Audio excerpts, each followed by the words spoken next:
Let me tell you a story about three friends. They were like brothers growing up together. Josh, Tommy, and Jake. Always hanging out together at Joshua's house. Joshua's dad treated all three of them like they were his own kids. Never a dull moment with those three around. Josh's dad treated Tom and Jake like they were his own. He understood the pitfalls of kids growing up, being teenagers and all that, so he kept a close eye on them.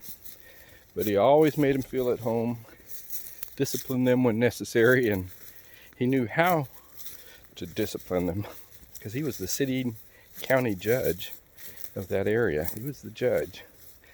Well, years went by, and eventually the boys lost interest. Life seemed to have them go their separate ways. But they all three had different jobs, not leaving much time for being together. Love interests, schedules. Life just gets in the way. It's like that. Well, Jake and Tommy would often meet up together, and right between where Tommy and Jake lived, there was a little small bar and grill. Many of the locals would hang out there, like Tommy and Jake. And they were always glad to hang out with each other and reminisce on the olden days. But so happened that one evening, it was about closing time, Tommy asked Jake if he could give him a ride home, that he'd probably drinking a little bit too much. Jake said, sure, if I can't make it, I can fake it. I'm Jake. So they left together with Jake driving. Just a few blocks down the road, as they were engulfed in conversation, Jake didn't see the red light as they were in the intersection. And he saw his mistake. And in a split second, he swerved. Otherwise, that car would have hit him broadside, T-boned him. His reactions were quick enough that he was able to swerve and barely avoid the collision. Both cars, it seemed, swerved at that same moment. The other vehicle maneuvered and ran right into a light pole. Bang! Glass and metal and fiberglass everywhere. Jake's car rolled over, but miraculously it landed right up on its wheels. Every window was broken out. The roof had pretty much caved in, and both Tommy and Jake were knocked unconscious. Within a few seconds, Tommy, who was not driving, came to in the front seat. And he managed to step out of the car, and looking around, he could hardly piece together what just happened. Regaining his senses, he reaches into the vehicle, calling out Jake's name, who was curled up in the back seat now, trying to wake him up. Jake was pretty much out of it and in pain. Tommy is not quite sure how Jake ended up in the back seat. He managed to get a hold of his buddy and sit him upright, and he told Jake to stay put. He's going to go check on the occupants of the other vehicle. As he approached the vehicle, it's all twisted up, wrapped around that telephone pole. He makes out the bodies of three people in there, and it doesn't look good. Their bodies are in positions that don't look good for any signs of life, and he's afraid to look any closer because he's afraid that they might be dead. So Tommy begins to panic, and he runs to Jake, who's now sitting up in the back seat of his own car, his head leaning on his hands with his feet outside the door, trying to come to his senses. Tommy tells Jake to swing his feet in and close the door behind him, and he quickly goes around the front seat of the car and gets in the driver's seat of Jacob's car and turns the key over and see if by chance the car might start. It does. So he puts it in gear and he drives off. On the way home, Jake asked Tommy how he's doing, and he says, I think I'm okay, a little sore maybe, but I'm okay. Jake says, how are the others? Tommy doesn't answer, so Jake asks again. Tommy says, it's bad, Jake. I think they're dead maybe. I don't know for sure, but it didn't look good. So I had to get you out of there. And Jake is stunned. Doesn't know what to say. They drive in silence. And instead of driving to Jake's house or to the hospital, Tommy drives the car to his house, puts it in his own garage, and closes the door behind them. Tommy says, they won't be looking for your car here at my house, Jake. Jake answers, yeah, but they're going to know what it was us. They're going to see the paint on my car, and they'll match it up to the paint on the other car, and excuse me, Tommy interrupted him and said, look, you didn't actually hit the other car. There's no paint on it. There's no evidence that we were even there. So we're not going to get in trouble. Both cars just lost control. That's what the cops are going to think. I don't know, Jake said. Doesn't feel right. We caused it. We have to do something. Like what? Go and turn ourselves in? Think about it. Jake said, yeah, but we should call somebody. They still might be alive. We'll find out tomorrow, Tommy said. There's nothing we can do now. What's done is done. The two boys shook up a little and in pain go inside the house and quickly fall asleep. Meanwhile, it didn't take investigators long to figure out what happened. They put the pieces of that puzzle together pretty quick. Tommy's car is still at the bar and Jacob's car is nowhere to be found. Somehow the detectives were able to catch wind of Jacob's car in Tommy's garage with extensive damage. Wasn't long before warrants were issued for the two of them. Soon they both found themselves in jail, ready to stand trial. This was definitely something they never dreamed of. It wasn't planned. It wasn't intentional. And I'm sure if they could take it back, do it all over again, they would do things differently. They were well aware of the consequences for their actions. They were both remorseful and angry with themselves. How many times have they been told not to drink and drive? Yeah, they knew what they were up against. Excuse me, any hope of a normal life as they knew it is history. What do they have to look forward to? 10 to 15 years behind bars? I mean, this was negligent homicide or maybe manslaughter. It crossed their mind that if the punishment was life without the possibility of parole, what if they actually are sentenced to life behind bars? So here they sat in the lobby of the courthouse, just outside the courtroom itself. Tommy and Jake sitting on the bench waiting to go inside for their trial. They sit there pretty much in silence. What could be said at this point? Both knew what happened. Yeah, they didn't mean for it to happen, but it did. And so now, well, here they are. Within a few minutes, they'll be standing before the judge, and their future is going to be decided. Neither Tommy or Jake ever in a million years would have guessed they would find themselves here in this position. The balance of their lives being measured out, suddenly out of their hands. The chips will fall where they will. Looks pretty grim, hopeless. Innocent? No, they're not that.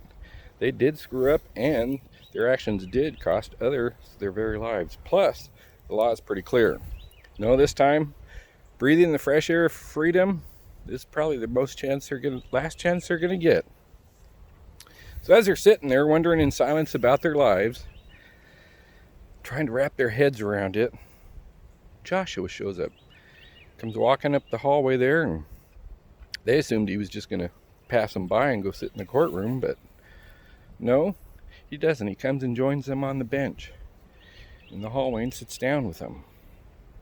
To break the ice and maybe divert their thoughts away from the cloud hanging over them, he shares a few of the memories. Trying to, give them a reprieve, a little hope in a hopeless situation. Guys, I want to thank you for always being my friends that you've been towards me. I've never taken it for granted, and I want to thank you both and let you know you are still like family to me. I love you both, and my dad loves you too. You were his kids all these years, part of our family. I'm so sorry that this happened to you. Hope you know this.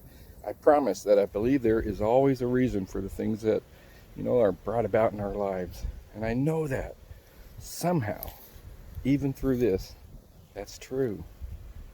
Jacob says, yeah, right. I'm sure everything is just going to be hunky-dory. We're guilty, Josh. We know it. What's done is done. We can't change that. Your dad is the judge and the law is the law. You're right, says Josh. I'm so sorry, guys.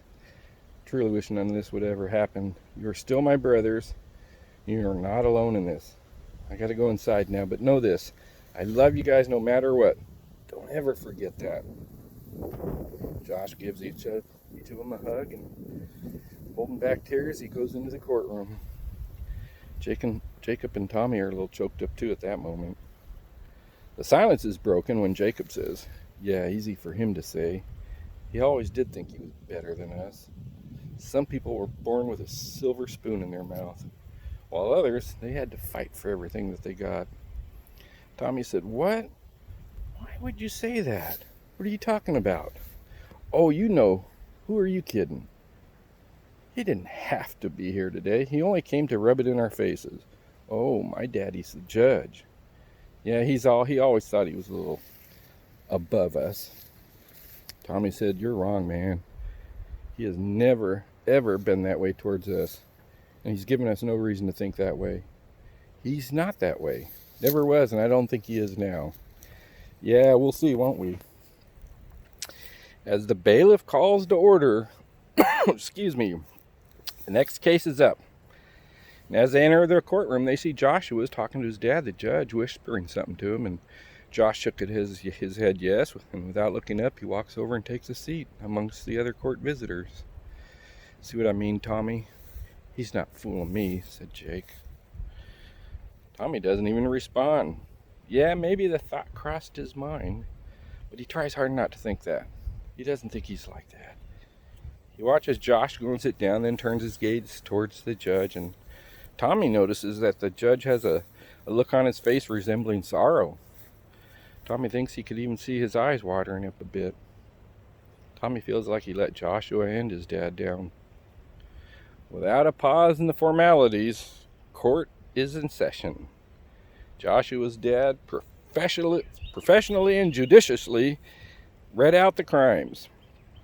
"Yes, boys, you know, the moment has come.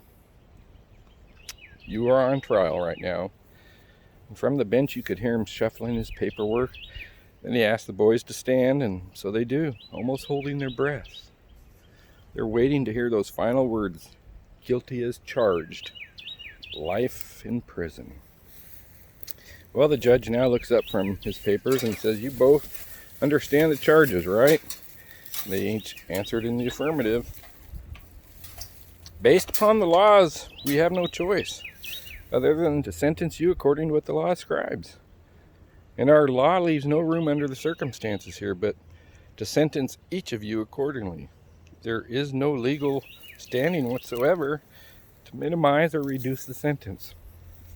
As the books are clear, the law is very clear." Excuse me. Corona. "There is no room for adjustment, reduction, or clemency. So sorry, boys, but as a responsibility and the duty sworn to me as judge, I have to uphold the law and judge accordingly. Otherwise, I would not be a judge. It is this way, and it has to be this way. According to the law prescribed here in the county of such and such, you are both to receive the sentence of life without the possibility of parole. In accordance with the statutes on the books in this state, there's no room for reduction. Sentence is to be handed down at this time. Again, boys, I'm very sorry." It was at this moment the judge motions to his son Joshua to approach the bench, and he does. And they're having a discussion. And during that discussion, they each in turn looked back towards the boys. Within minutes, everyone could tell they had both agreed on something. They both shook their heads yes. No one knows what they were discussing. Josh returns to his seat, and his father picks up the gavel to pronounce sentence. And with tears in his eyes and a quiver in his speech, he announces, "The sentence of life without the possibility of parole remains. However, there is a clause in our statutes that says one who is not a criminal, innocent of all crimes in the state, one who has lived an exemplary life, can willingly exchange his life for the penalty of the accused, allowing the condemned to walk free. And is now ordered by this court that this allowance of change be offered to each of the accused and convicted. Joshua, my son, has offered to stand in your stead, each of you, and take upon himself a penalty for your actions." Do each of you understand the position of this court at this time? Both boys are almost stunned, not quite understanding what the judge has just said. Silence has filled the courtroom. Again, the judge says, Do you boys understand the offer here? Do you accept the offer of freedom in exchange for my son taking it upon himself for your punishment? Tommy and Jacob are stunned, to say the least. For real? Is Josh really willing to exchange his life for us? Did the judge really just say that we can go free and his son go to prison? The judge asks again, well, boys, what's your decision? What will it be? Tommy hesitantly replies, yes, sir. Thank you, sir. Thank you. The judge says to Tommy, you are excused from the courtroom. You are free to go. The court declares you innocent. Tommy can't hardly believe it. And he begins to take steps towards the door, towards freedom. And as he looks over at Josh, he just, with tears in his eyes, he mouths the words, thank you. As he gets closer to the door, Tommy overhears Josh's dad asking Jacob again, well, son, what's your decision? Tommy hesitates as he slowly opens the door to leave. He's wondering, why is Jake not answering? He looks back to see and hear Jake say, I don't believe you, Your Honor. I did what I did, and no, I think this is all a sham and a setup. As soon as I walk out that door, you'll be arresting me for something else. Something worse, I'm sure of it. I do not accept this phony offer. You and your precious son can keep it. You think your son is so perfect. Go ahead and keep thinking that. And that guy you just let walk out the door, yeah, well, he is the one who actually left the scene of the crime. He's the one who didn't help those people. I was too banged up to even know what was going on. Yeah, let him walk. Losers, you're all losers. Tommy's stunned. Joshua's stunned, as is his father. Heck, the whole courtroom is stunned. Jake is refusing to accept this once-in-a-lifetime gift as a pardon. Why? Has his anger blinded him so much so that he cannot see the truth in life anymore? Has his hatred impaired his judgments? Maybe sprouted a writ of bitterness that is unshakable? With much sadness and heavy heart, the gavel is handed down on the desk, and the judge gives the order. Bailiff, handcuff them both, Jacob and my son Joshua. Lock them up for life. No possibility of parole. Court dismissed. Today is Good Friday. Kind of makes you wonder, ponder, consider.